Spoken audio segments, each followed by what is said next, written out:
Hey, good afternoon, everybody.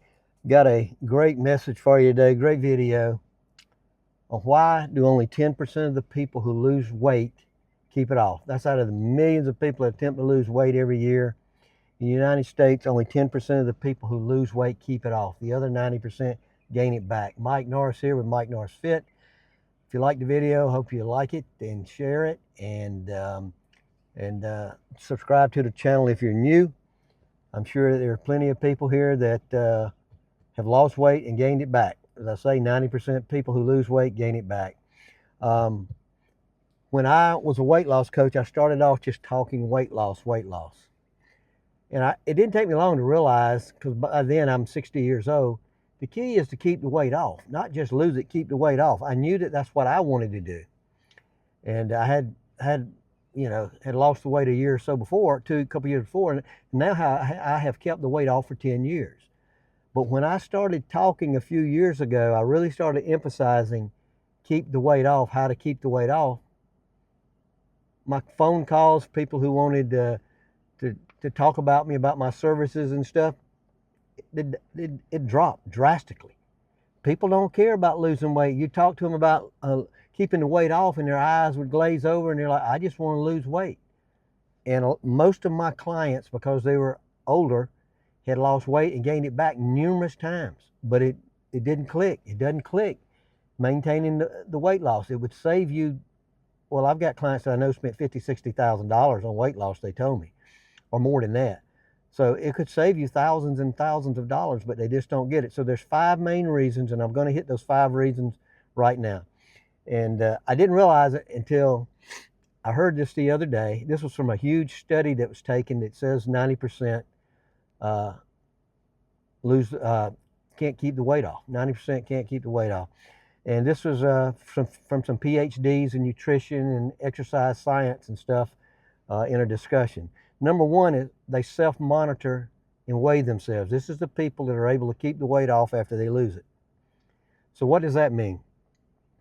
Well, it means you weigh yourself, or you take measurements, and that's true, because when you in a spot where you lost the weight and you want to keep the weight off, you're constantly looking at yourself in the mirror, or you check the scales, and sometimes daily. You really don't have to. You could check once a week, like I tell people who are losing weight.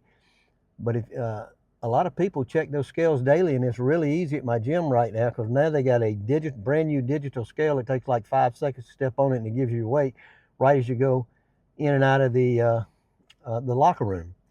So the ones of us that keep the weight off, we tend to monitor, use different methods to monitor and see where we're at, so we can make corrections if we have to make corrections. Those corrections can be to our diet, or those corrections can be something physical we're doing. Number 2, the second reason, physical activity tracking. Watch. I'll put a link to the one that I use below. But a way of tracking your physical activity. We all know 10K is that kind of magical number, although you don't have to hit 10K, but that's mine. I just did 12,000 steps. Just got finished like 15 minutes ago. And I did an hour and a half at the gym. But and I know that's extreme, and I don't expect you to do that. But the keeping up with your steps, your blood pressure, your heart rate, your sleep is big. I highly suggest you get a watch to track your sleep, and it'll show you your deep sleep, and do things to improve your sleep. Improving your sleep is one of the biggest things.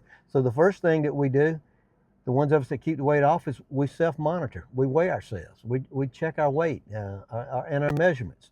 The second thing we do is we track our activity. In the old days, you had to write everything in a notebook. I remember that. I didn't have one of these tracking watches when I first started. I got one soon after, but you used to just write everything down. Number 3, we are consistent with our nutrition and our exercise, whatever that is. Consistent. And I know it wouldn't be incorrect to say that I'm obsessed with it. People tell me I am, and they're probably true. I was just up in the mountains for 6 days, or 5.5 days. The day that I came back, Monday, I went to the gym that afternoon, because if I'm missing the gym for 4 or 5 days, but I could tell a difference. My body was rested. Actually, my muscles looked a little bit bigger, probably because I ate more than normal. while I was up there. That's probably got something to do with it. But we're consistent with our diet and exercise. We're consistently taking in a lot of protein, which is the key.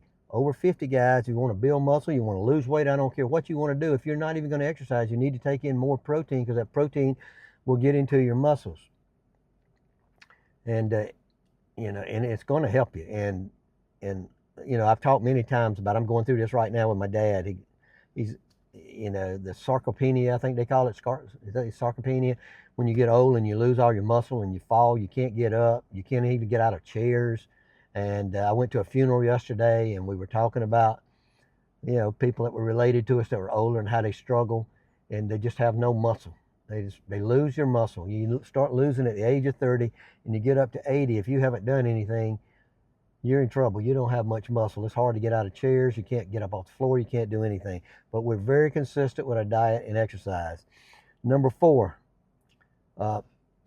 think about that. We think about the activities we're going to do daily. And yes, I do that. I think today, I get up, it's raining, I got to adjust. How am I going to get steps today? I hate walking on a treadmill in the gym. Sometimes I'll just walk around in the gym, and I'll be looking outside to see if it's going to clear up, and I'll check the weather on my phone. But we think about the activity. Today I'm going to the gym and I'm going to do this. Or today I'm going to the gym, all I'm going to do is bands, or I'm going to do bands at home, or I'm just going to do some push-ups and pull-ups and that kind of stuff. I'm not hitting any weights today. We think about it.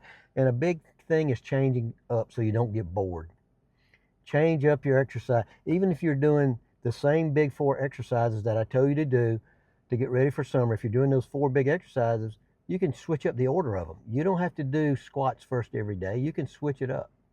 And the video is up here that tells you how to get your summer body, lose 20 to 30 pounds to get your summer body. And I've got some more videos coming out about that. I'll be making, probably tomorrow will be one of them, about additions to that video. Things to try and things to look out for. That'll be coming here in the next coming days.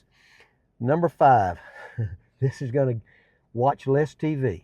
The ones of us that keep the weight off tend to watch less TV, and I see this all the time, just about all gyms now have got 8, 10 TVs up there.